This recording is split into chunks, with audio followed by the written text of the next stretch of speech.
Good morning. मैं doctor Sanjeev Kumar Sunshine hospital Gachibowli से बोल रहा हूँ। आज अगर लोगों के घर में कुछ लोग पॉजिटिव पेशेंट्स आ गए हैं और उनको डर लग रहा है कि हम घर में कैसे इलाज करेंगे या हॉस्पिटल जाके एडमिट करें और हॉस्पिटल में बेड नहीं मिल रहे हैं, तो घर में इन लोगों का कैसे केयर करना है और कैसे इंतजाम करना है, मैं आपको 2 मिनट में दिखाऊंगा। हम अपने घर में 3 सेक्शन बनाएंगे। ये है हमारे घर का पहला सेक्शन। पहले सेक्शन में वो लोग रहेंगे जिन लोगों को कोई बुखार, जुकाम या कोरोना के फीचर्स नहीं हैं। जाकर के सब लोग टेस्टें कराने का कोई बेनिफिट नहीं है।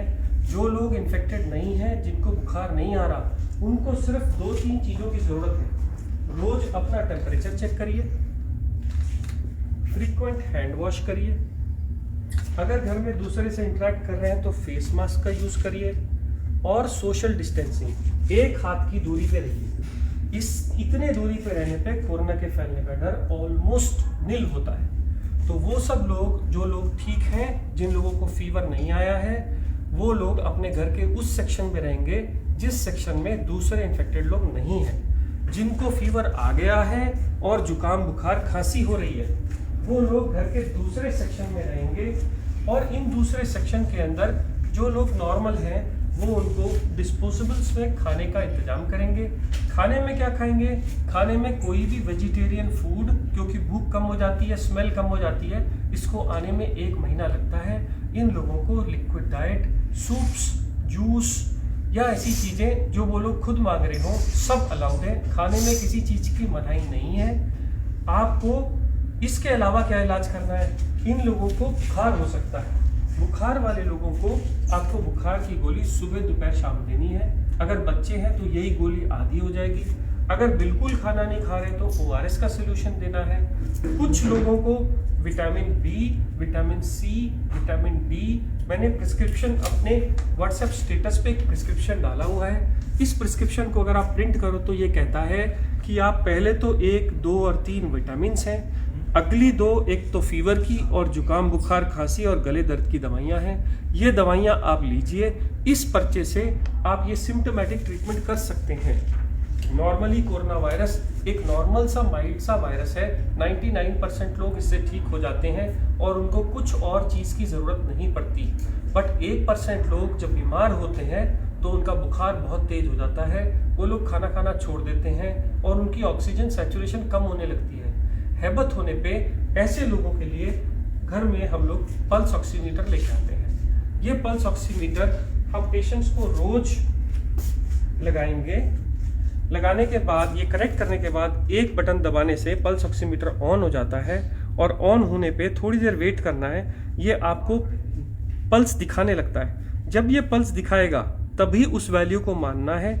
जब ये वैल्यू आ जाएगी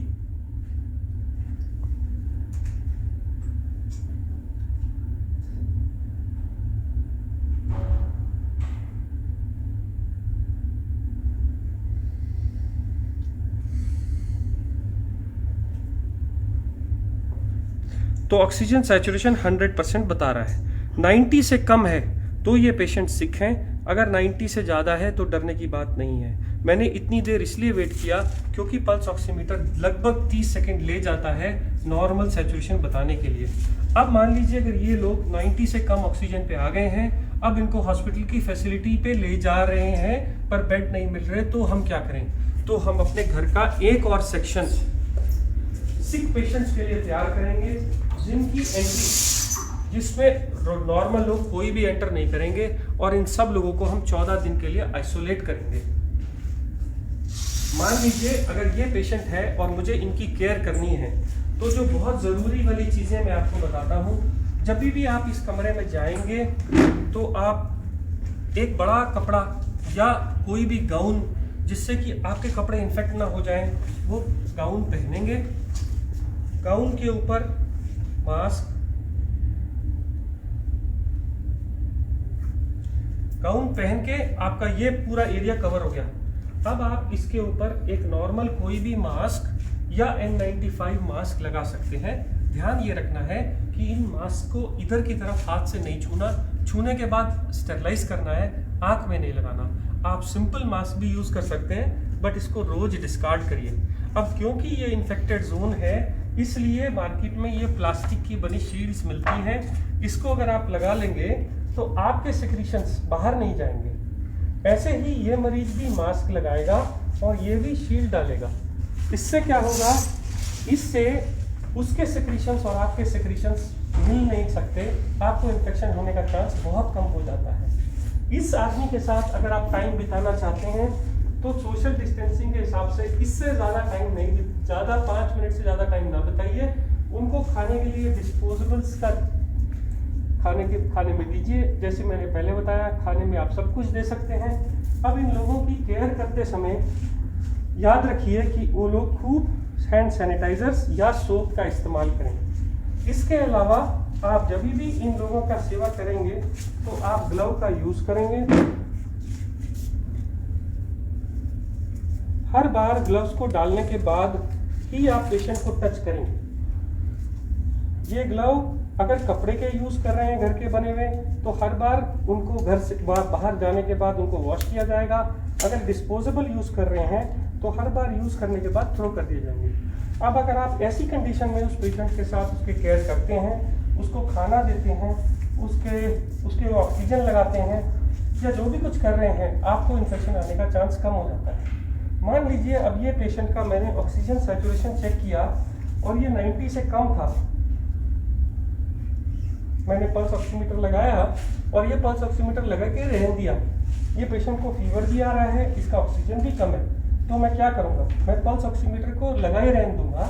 और ऐसा सिलेंडर मार्केट से मिल जाता है, इसके रीफिल हो जाता है, 400 रुपये पर रीफिल लेता है, 1 महीना चलता है। इसमें एक नॉब रहती है, ये नॉब को अगर आप ऑन करेंगे तो ये लीटर्स बताता है कितने लीटर पे चल रहा है।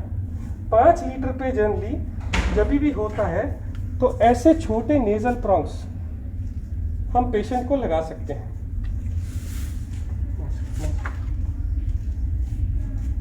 ऐसे नेजल प्रॉन्ग लगा सकते हैं। नेजल प्रॉन्ग लगाने के बाद आप ये पल्स ऑक्सीमीटर की रीडिंग देखिए कितनी आ रही है। अगर ये 90 से ज़्यादा नहीं आ रही और पेशेंट को तभी भी हैबत हो रही है, तो आप ये नेजल प्रॉन्ग हटा के मार्केट से ये बड़े वाला मास्क ला सकते हैं।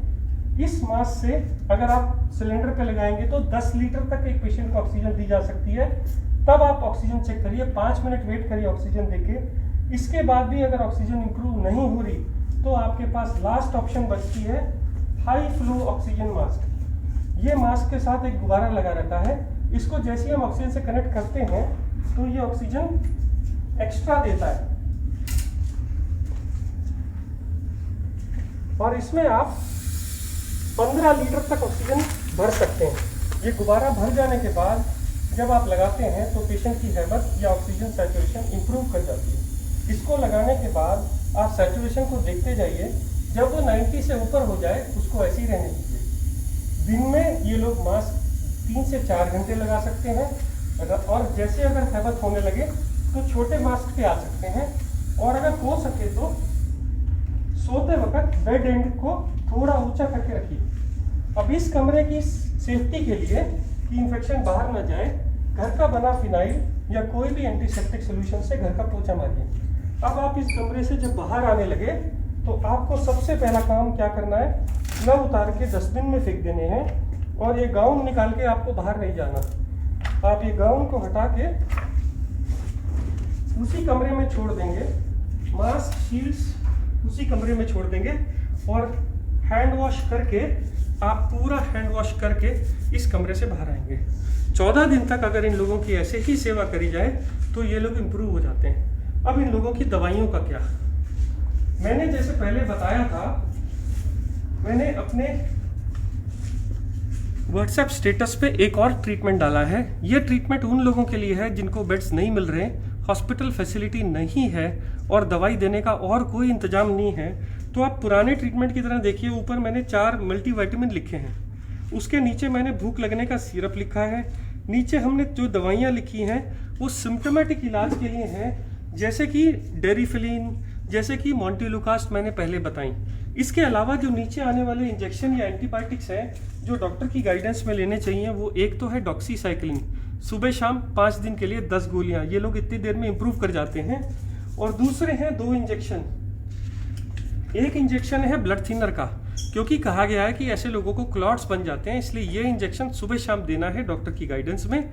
और एक स्टेरॉइड का इंजेक्शन 10 रुपये का डेक्सामेथासोन, जो दिन में एक बार लगेगा सुबह। अगर ये इंजेक्शन आपके पास में आपके घर का डॉक्टर लगा देता है तो आपको हॉस्पिटल के खर्चे या हॉस्पिटल के बेड अगर नहीं अवेलेबल हैं तो भी आप इंतजाम कर सकते हैं। कुछ लोग बोलते हैं हमारे पास इंजेक्शन की कोई भी सहूलियत नहीं है, कोई भी डॉक्टर नहीं आ रहा है, तो मैंने एक ब्लड थिनर एपिक्साबैन और एक स्टेरॉइड ओरल मिथाइल प्रेडनिसोलोन भी रखा है। आप इसको भी प्रिस्क्रिप्शन के हिसाब से प्रिंट करके ले सकते हैं। इतना सेटअप अगर आपके घर में है तो ये आईसीयू का काम करेगा। मैं फिर बोल दूं, आपको sanitiser, face shield, face mask, bed जिसका बैक ऊंचा हो, 3 तरह के फेस मास्क, एक ऑक्सीजन सिलेंडर, घर में फिनाइल, एक कवर, बॉडी कवर जो सेवा कर रहे हैं, मेरा प्रिस्क्रिप्शन जो मेरे स्टेटस पे लगा हुआ है इसको प्रिंट करके रख लीजिए गाइडेंस के लिए, और कुछ दवाइयाँ जो सब उसमें रखी हैं। हर बार ग्लव्स का यूज करिए। ये एक आईसीयू सेटअप है, क्योंकि आज भी कोरोना की कोई स्पेसिफिक दवाई या वैक्सीन आनी है और इससे ज़्यादा ट्रीटमेंट अभी भी आईसीयू में नहीं हो रहा है। बहुत ही एक्सेप्शनल कंडीशन में 2 और दवाइयां हैं जो बगैर आईसीयू सेटअप के नहीं दी जा सकती। ये 99% इलाज हर लोगों तक अगर पहुंच जाए तो वो लोग जिनको मेडिकल सेवा अभी भी उपलब्ध नहीं है वो लोग अपनी सेवा या अपने घर वालों की सेवा कर सकते हैं। मैं doctor Sanjeev Kumar Sunshine hospital से बोल रहा हूँ।